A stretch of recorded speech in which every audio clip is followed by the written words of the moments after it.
Media మిత్రులందరూ నమస్కారాలు. IAS integral add science అనే సంస్థ ఆల్రెడీ మన రాజమండ్రిలోని ఫారెస్ట్ రేమనపురం జరిగింది మీటింగ్ అంతా.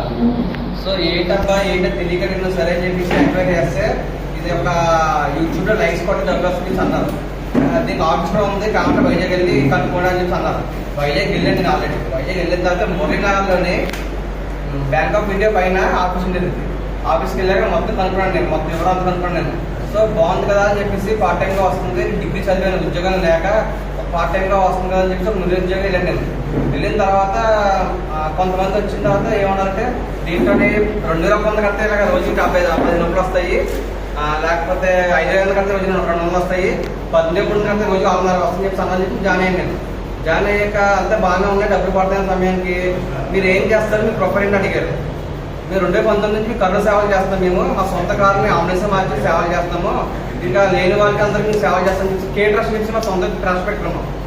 ఆ ట్రస్ట్ చూసి సేవకారులను చూసి వాళ్ళు మాకు డబ్బులు వేసారు.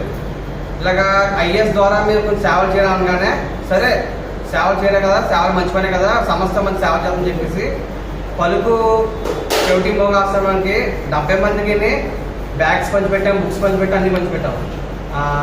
మేము మనకి ఇక్కడ వేద పండితులకి కావాల్సిన క్రికెట్ గేమ్స్ అన్ని పంచిపెట్టాం మొత్తం అంతా. అమరనాథ వృద్ధాశ్రమానికి వీల్ చైర్స్ పంచిపెట్టాం. తర్వాత ఏకరాట్ చిల్డ్రన్స్ స్కూళ్ళకి బుక్స్, బ్లాక్ బోర్డ్స్ అని పంచిపెట్టాం. సరే ఒక ఆధార్ వచ్చింది.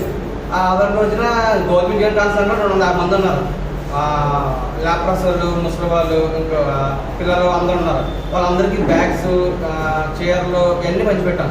ఆ సమయానికి అయ్యే ఇంత చేస్తున్న కార్యక్రమము మన వాసాన్ని పిలిస్తే బాగుంటుంది, ఎలాగో మన అలసిన చేయడం అన్నయ్య తిరిగాం కదా, ఒక అతిగా పిలిస్తే బాగుంటుంది చెప్పేసి అన్నయ్యని పిలిచాం. ఆ రోజు ట్రస్ట్ ద్వారా పిలిచినప్పుడు అన్నయ్య కూడా వచ్చి ఏం చెప్పంటే ఇటువంటి సేవలు మరెన్నో చెయ్యాలి, మీలాంటి కుట్రలు మాకు పుష్కరాలు కూడా పని చేయాలి అని చెప్పారు. అంతే ఐఏఎస్ ద్వారా ఆయన ప్రమోట్ చేయలేదు. కానీ చాలామంది ప్రతి నాయకుడు చూసారు, వాళ్ళందరూ ఏమన్నంటే అది కూడా దీనికి ట్రస్ట్ దీనికి సంబంధం ఉంది, దీనికి సంబంధం అని చెప్పి చాలా పుకార్లు చెప్పారు.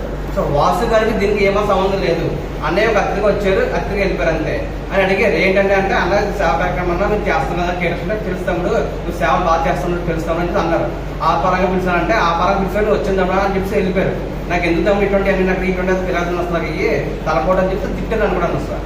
సో ఆయన ఏం చెప్పంటే ఇప్పుడు డైరెక్ట్ ప్రెస్ క్లబ్కి మీటింగ్ ఇవ్వగా ఇటువంటి యువతలు మరి ఎవరు పాడవకూడదు, నిరుద్యోగాలు యువత ఉద్యోగం చెప్పేసి ఏంటి ఆన్లైన్ ఉద్యోగం చెప్పేసి ఎరేసి మనం వాలంటీర్లు అందరి మీద అలాగా డబ్బులు మేము పోగొట్టుకుంటున్నాం వాళ్ళ ద్వారా మేము. సో ఇటువంటి వాళ్ళు ఎవరు మోసపోకండి, మరి మీ మోసపోయి ఎవరు మోసపోకూడదు అని కోరుకుంటున్నాం. ఎంతమంది